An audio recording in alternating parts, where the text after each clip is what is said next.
Olá, iniciando mais um programa Presença e Harmonia com o apoio cultural da antiga e mística Ordem Rosa Cruz Amorque, grande loja da jurisdição de língua portuguesa. No programa passado nós recebemos o Frater Fábio Mendia, que nos deu uma aula aqui sobre simbolismo, sobre o sagrado, e que hoje, nesse programa, vai dar continuidade a esses temas tão importantes, abordando, olha só, um tema que com certeza vai captar a atenção de todos, que é o misticismo em Fernando Pessoa.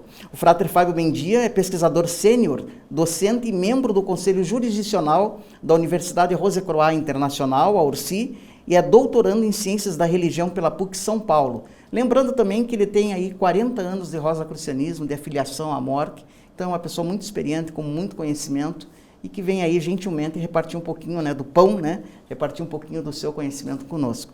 Tudo bem, Fábio? Tudo bem.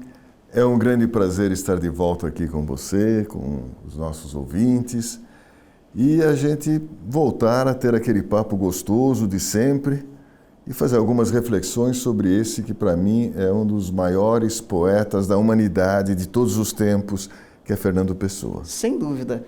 E falando em Fernando Pessoa, fala-se muito, pelo menos especula-se muito sobre a ligação dele com o misticismo, o misticismo em Fernando Pessoa. O que você pode, já numa introdução, nos adiantar sobre as características aí que expressam esse misticismo em Fernando Pessoa?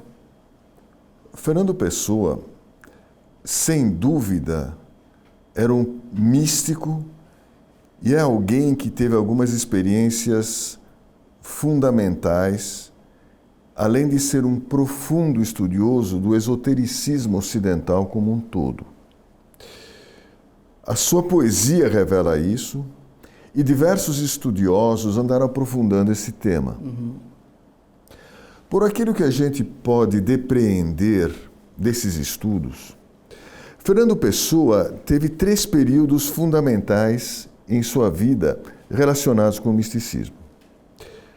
O primeiro período, ele iria de 1913, mais ou menos, a 1917.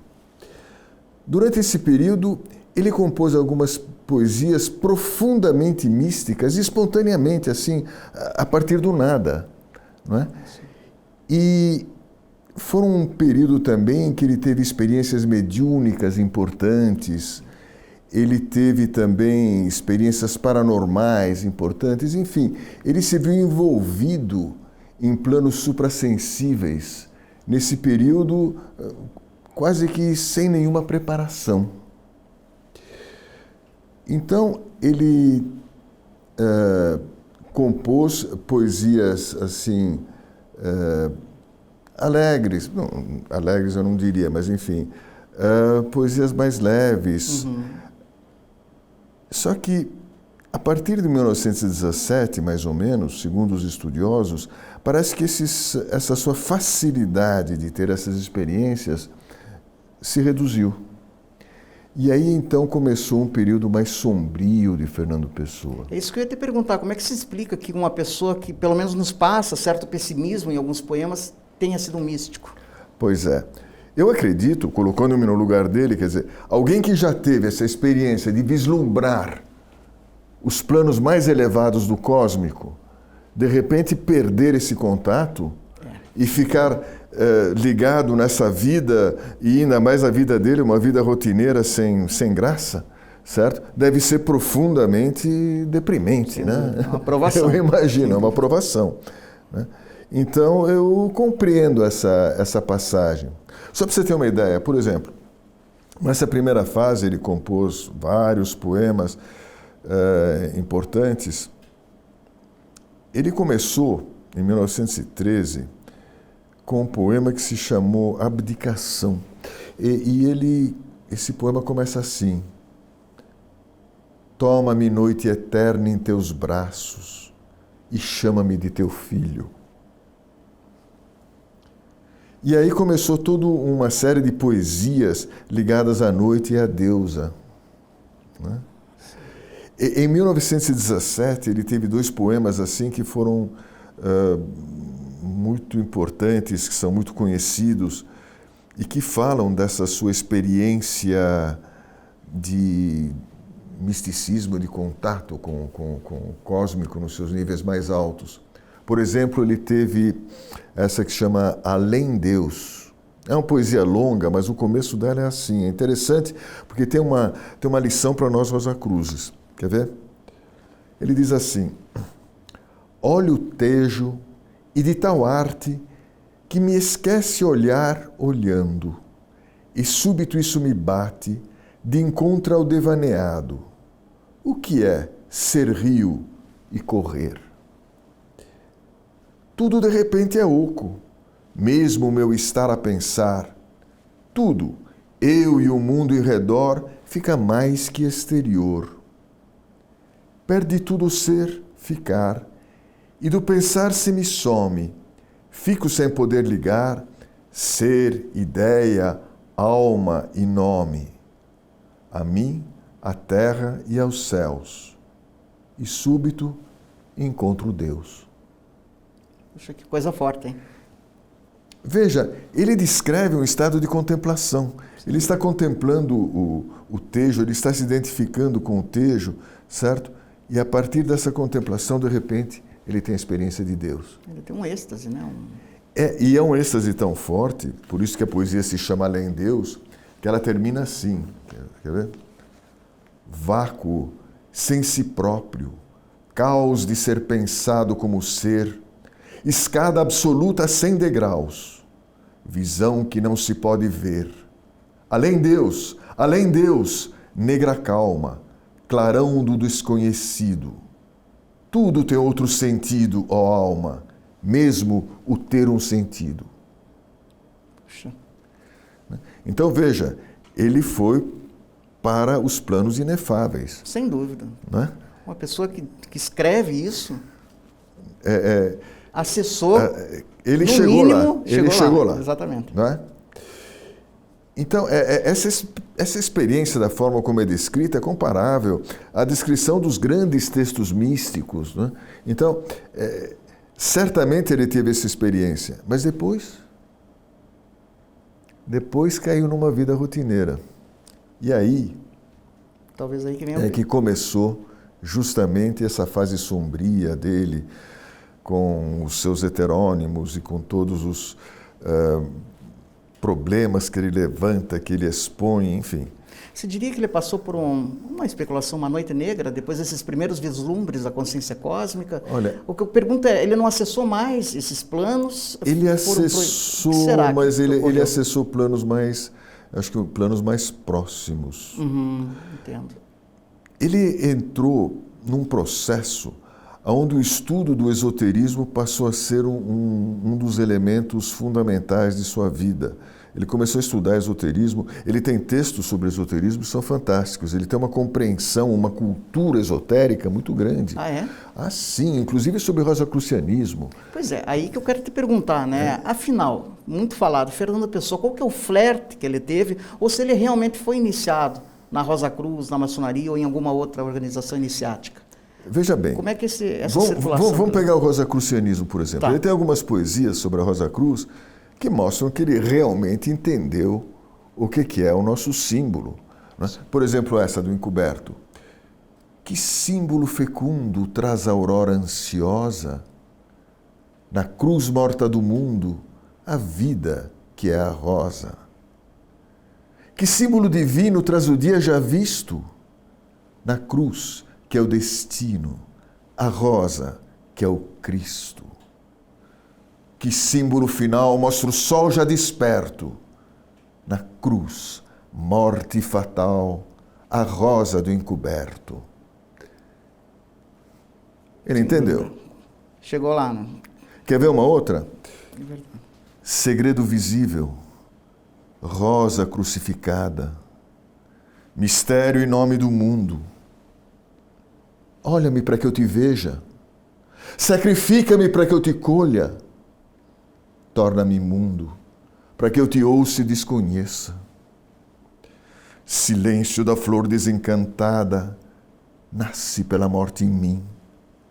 Mistério da flor desabrochada, cresce pela morte em mim. Segredo da rosa crucificada, morre pela morte em mim. Rosa, sê eu, cruz, sê minha. Rosa Cruz, sê. Nossa, isso é uma iniciação, Fábio. Esse poema é uma iniciação. É fantástico. É uma iniciação mística. Né? Então, nesse período, justamente, ele começou a se aproximar da Rosa Cruz. Agora, se ele era membro, ele disse que não. Ele disse que não foi membro de nenhuma organização e depois, um certo momento, ele admite ter sido iniciado numa tal Ordem Templária de Portugal. Certo? Mas é uma ordem que, pelo que consta, durante a vida dele já era dormente. Então, não sei se é uma iniciação psíquica, embora ele diga que foi uma iniciação de mestre a discípulo, mas ele não especifica em que plano ele foi iniciado. Né? Mas é a única dica que ele dá de alguma relação com algum tipo de ordem esotérica. Mas sobre rosacrucianismo e sobre maçonaria, embora ele fale muito e muito bem. Sim, fala como iniciado, né? Fala como iniciado e fala como profundo conhecedor dos rituais, dos rituais maçônicos. Né? Sem dúvida. Ele diz que não. Talvez Agora, seja uma forma dele velar também. A gente pode não ser, tem mas como pode ser, especular. mas precisa. É verdade. Quer dizer, alguém que conhece com esse nível de profundidade. Não tem porquê, né? Qual é a diferença de É. pertencer ou não, né?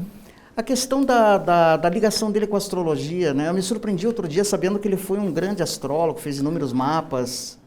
Você sabe que uma coisa interessante que tem sobre esse estudo de astrologia dele, ele realmente ele foi um grande astrólogo, tem alguns lances divertidos. Você sabe que cada heterônimo dele, ele fez um mapa astral?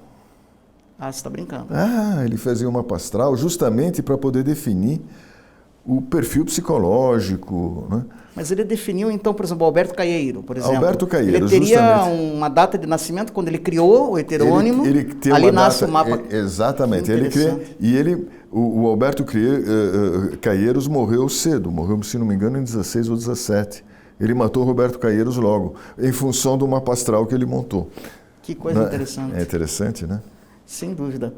Fábio, o que mais que podemos falar dessa incursão do Fernando Pessoa pela questão do esoterismo, né? Eu li outro dia num livro que parece que ele inclusive se encontrou com o controvertido Aleister Crowley, não sei se isso é verdade, mas parece que ele não apreciou muito o encontro. Então ele tem realmente como você falou, uma sede de magia mesmo, né? Sem dúvida. Você sabe que ele teve contatos com o pessoal da Golden Dawn, entre outros, né? E também essa história do Aleister Crowley, ele diz que tudo começou porque o Aleister Crowley fez um mapa astral que ele criticou. E aí, em função da astrologia, é que eles se conheceram, e o Aleister Crowley fez questão de vir a Portugal para conhecer o Fernando Pessoa como astrólogo. Olha só, isso eu não sabia. E aí, mas eles tiveram um contato muito leve, depois aconteceu um episódio estranho, né? O Aleister Crowley desapareceu, né? Ele desapareceu numa caverna lá de Cascais. Bem coisa do Crowley, né? Bem típica do Crowley. Né? Exatamente. Depois ele reapareceu na Alemanha. Agora, você que é um profundo estudioso das poesias do Fernando Pessoa, Fábio, você diz, essa fase pessimista dele dura até quando? Vai até o final da vida? Há uma recuperação do êxtase nas poesias dele? Então, essa fase pessimista vai piorando ao longo da vida, e entre os anos 30 e 33, ele alcança o que a gente poderia chamar de a noite negra da alma, aparentemente. Ele tem uma poesia, quer ver, que diz assim, de 1932, começa assim: quem bate à minha porta tão insistentemente, saberá que está morta a alma que em mim sente? Ou outra: há quase um ano não escrevo. Tenho saudades de mim.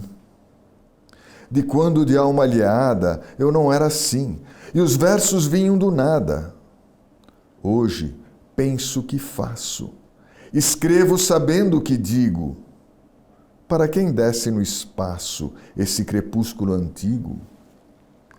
Então, veja, ele admite que ele perdeu a espontaneidade, que a poesia dele é uma poesia racional, Né? É interessante que esse período é identificado realmente com a Noite Negra, que São João da Cruz se referiu, e que muitos místicos, né, principalmente no Sem cristianismo, dúvida. você tem santos cristãos que atravessaram um período de descrença mesmo, né? E não sei se talvez tenha sido isso. Aliás, na ordem, a gente fala muito que Sim. existe essa noite negra, existem esses períodos em que a gente perde os contatos com os outros planos, mas que geralmente são seguidos pelo áureo alvorecer, como foi o caso dele. Ah, ele teve o seu aura alvorecer. Em 1933, Opa. começaram a surgir poemas fantásticos, quer ver? Ele tem um poema chamado Magnificat, Nossa. aonde ele conta essa passagem, muito interessante. Olha, quando é que passará essa noite interna, o universo, e eu, a minha alma, terei o meu dia? Quando é que despertarei de estar acordado? Não sei. O sol brilha alto, impossível de fitar. As estrelas pestanejam frio, impossíveis de contar. O coração pulsa alheio, impossível de escutar. Quando é que passará esse drama sem teatro, ou esse teatro sem drama, e recolherei a casa? Onde? Como? Quando? Gato que me fitas com olhos de vida, quem tens lá no fundo? É esse! É esse! Esse mandará como Josué parar o sol, e eu acordarei. E então será dia. Sorri dormindo, minha alma. Sorri, minha alma. Será dia. Nossa, que coisa impactante, né? Que quase que ele fala da sua própria transfiguração. Exatamente. Né? Exatamente. Então ele vem daquela noite negra, terrível, certo? E de repente, nos olhos de um gato, ele percebe Deus. Que coisa. Que coisa. Me lembra da iluminação de Jacob Boehme, que vendo o raio de sol brilhando num prato de estanho, ele teve... Exatamente, exatamente. E nasceu exatamente. O seu livro. Fábio, mas ainda eu te pergunto, quem é Fernando Pessoa? Por exemplo, o que se sabe da vida pessoal dele? Ele foi casado, não foi casado? Ele viveu uma vida ascética? Porque ele ainda está envolto em mistério, né? Essa biografia dele ou não? Eu acho que o nosso erro é querer definir pessoas. Uhum. Existe um psicólogo conhecido, que era também um cabalista, era judeu. Ele foi contemporâneo de Freud, chamado Roberto Assagioli. Assagioli, claro. Certo? E ele justamente dizia o seguinte, ele era contrário ao termo psicanálise. Ele não gostava muito. Não, ele dizia que nós devemos falar em psicossíntese. Exato. Porque nós temos em nós inúmeras personalidades, inúmeros aspectos que nós devemos sintetizar e não analisar, não dividir. Não é? E eu acho que Fernando Pessoa expressa muito bem essa complexidade da psique. Né? É verdade, você deu uma excelente definição. Eu acho que não há como. Ele teve namorada, ele teve amigos, eu não sei, ele teve de tudo e não teve nada, quer dizer... Você diria que para se conhecer Pessoa profundamente é através dos seus poemas mesmo? Tentar, pelo menos? Eu acho que a obra dele é mais importante do que ele. Para nós. Sem dúvida. Porque, veja bem, nesse período, por exemplo, ele fez alguns poemas que para nós, Rosa Cruzes, são verdadeiras aulas de evolução mística. Você pode citar um? Sim. Para os martinistas, por exemplo. Olha aí. Sabe, os martinistas, para quem conhece o martinismo, sabe que Saint-Martin, ele começou o seu caminho através de estudos de teurgia, juntamente com Martinez de Pasquali e tudo mais e tal, etc. E quando ele descobriu Jacob Boehme, de repente ele mudou e começou a enfatizar mais a via cardíaca. Sim. Não é? Ele dizia, sou uma alma, existe Deus, e que mais eu preciso? Não é? E foi pela via cardíaca. Então, muitos se perguntam ainda hoje, mas afinal, a teurgia vale ou não vale? Ou o que vale a via cardíaca? E essa pergunta é muito frequente em todo o ambiente esotérico, porque sim, o esoterismo, ele oscila entre esses dois polos. Né? Havia teúrgica, mágica, mais racional, e havia cardíaca, que é mais ligada ao coração. Uhum. E eu diria que as duas são necessárias, as duas se interpenetram e têm o seu caminho. E Fernando Pessoa ele expressa esse caminho de uma maneira tão clara, numa poesia que ficou inconclusa. Foi descoberta recentemente, aliás, foi descoberta em 1889. Ou melhor, foi publicada em 1889, deve ter sido descoberto pouco antes. Então, essa poesia tentativamente se chama Morning Star, a estrela matutina. Olha só. É uma poesia longa, mas ela começa assim. Depus, cheio de sombra e de cansaço as armas da magia. Entre onde estão os livros sacros com quem tem o laço, que dá à alma a força e a visão. Aí não pude depor meu coração. Puxa vida. Quão alto fui para o que todos são, quão baixo para o quanto quis em mim. Vi e toquei o que a outros é visão, em sombras ou desejos, vaga e escura. Da confusão sem fim, sou hoje a minha própria sepultura. Tenho deserto e alheio o coração. Quantos com longo estudo e fiel vontade tentam pisar as sendas do poder, sem que sintam uma única verdade, sem que o invocado espírito apareça, sem que o domine se aparecido, sem que sintam como eu sobre a cabeça a coroa dos magos. Ah, mas essa, se é de glória no nítido esplendor, é de espinhos no íntimo sentido. Por mais alto que o mago suba e atinja, o comércio com os anjos que há no além, e da cor lívida do além se tinja, que mais que os outros que aqui dormem têm? Se a ilusão, o símbolo e a sombra são o que tudo rege, regerão o mesmo além que o nosso esforço empana, com que de ilusão assim se ensombra? Se tudo que nos fala nos engana, por que é que os anjos não enganarão? Então, esse é o começo. Então, nota, ele era um profundo estudioso de magia.